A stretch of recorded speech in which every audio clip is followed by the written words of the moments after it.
Face ವಾಶ್ಗೆ ಬಂದ ಐನಾತಿ ಕಳ್ಳಿ. ಕುಳಿತಲೇ ನೋಡಿಕೊಂಡಳು face wash ಮಾಡುವ ಬ್ಯೂಟಿಷಿಯನ್ನ ಚಿನ್ನದ ಚೈನ್ನ. ಕ್ಷಣಾರ್ಧದಲ್ಲಿ ತೆಗೆದಳು ಕಾರದ ಪುಡಿನ. ಕಣ್ಣಿಗೆ ಎರಚಿ ಎಗಸೇ ಬಿಟ್ಲು ಮಾಂಗಲ್ಯ ಚೈನ್ನ. ನಗರ ಪೊಲೀಸರ ಮಿಂಚಿನ ಕಾರ್ಯಾಚರಣೆ. ಘಟನೆ ನಡೆದ ಅರ್ಧ ತಾಸಿನಲ್ಲಿಯೇ ಖತರ್ನಾಕ್ ಕಳ್ಳಿಯ ಬಂಧನ. ನಮಸ್ಕಾರ ಪ್ರಿಯ ವೀಕ್ಷಕರೇ, ಸಂಗ್ರಾಮ ಟಿವಿಗೆ ಸ್ವಾಗತ. ನಾನು ನಿಮ್ಮ ರಮೇಶ್ ಅಕ್ಕೂರ್.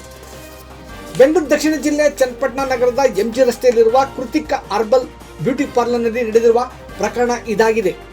ಬ್ಯೂಟಿ ಪಾರ್ಲರ್ಗೆ ಬಂದಿದ್ದ ಮಹಿಳೆಯರು ಅಲ್ಲಿ ಕೆಲಸ ಮಾಡುತ್ತಿದ್ದ ಸರಿತಾ ಎಂಬುವರ ಕಣ್ಣಿಗೆ ಕಾರದ ಪುಡಿ ಎರಚಿ ಆಕೆ ಕೊಳ್ಳಲಿದ್ದ 2 ಲಕ್ಷ ರು ಮೌಲ್ಯದ ಮಾಂಗಲ್ಯ ಸರವನ್ನು ಕಿತ್ತು ಪರಾರಿಯಾಗಿದ್ದಳು. ಪ್ರಕರಣದ ಬಗ್ಗೆ ಮಾಹಿತಿ ಪಡೆಯುತ್ತಿದ್ದಂತೆ ನಗರ ಪೊಲೀಸ್ ಠಾಣೆಯ ಇನ್ಸ್ಪೆಕ್ಟರ್ ರವಿಕಿರಣ್ ತಮ್ಮ ಸಿಬ್ಬಂದಿಯ ಜೊತೆ ಸಾರ್ವಜನಿಕರ ನೆರವಿನೊಂದಿಗೆ ಕಳ್ಳಿಯನ್ನು ಬಂಧಿಸುವಲ್ಲಿ ಯಶಸ್ವಿಯಾಗಿದ್ದಾರೆ. ಖತರ್ನಾಕ್ ಕಳ್ಳಿ ಆರೋಪಿ ಸಬೀನಾ ಬಾನು ಎಂದು ಹೇಳಲಾಗಿದ್ದು, ಬೆಂಗಳೂರಿನ ನಾಯಿಂಡಹಳ್ಳಿ ಮೆಟ್ರೋ ಲೇಔಟ್ ನಿವಾಸಿಯಾಗಿರುವ ಈಕೆ ಚನ್ನಪಟ್ಟಣದ ಮೆಹಂದಿ ನಗರದ ಬಾಡಿಗೆ ಮನೆಯಲ್ಲಿ ವಾಸವಿದ್ದಳು.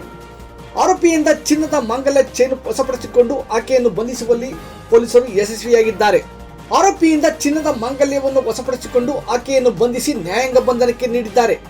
ಕೆಲ ದಿನಗಳಿಂದ ಹಲವಾರು ಕಳವು ಪ್ರಕರಣಗಳನ್ನು ಭೇದಿಸುತ್ತಿರುವ ನಗರ ಪೊಲೀಸ್ ಠಾಣೆಯ ಇನ್ಸ್ಪೆಕ್ಟರ್ ರವಿಕಿರಣ್ ಹಾಗೂ ಸಿಬ್ಬಂದಿಯ ಬಗ್ಗೆ ಸಾರ್ವಜನಿಕರಿಂದ ಶ್ಲಾಘನೆ ವ್ಯಕ್ತವಾಗಿದೆ.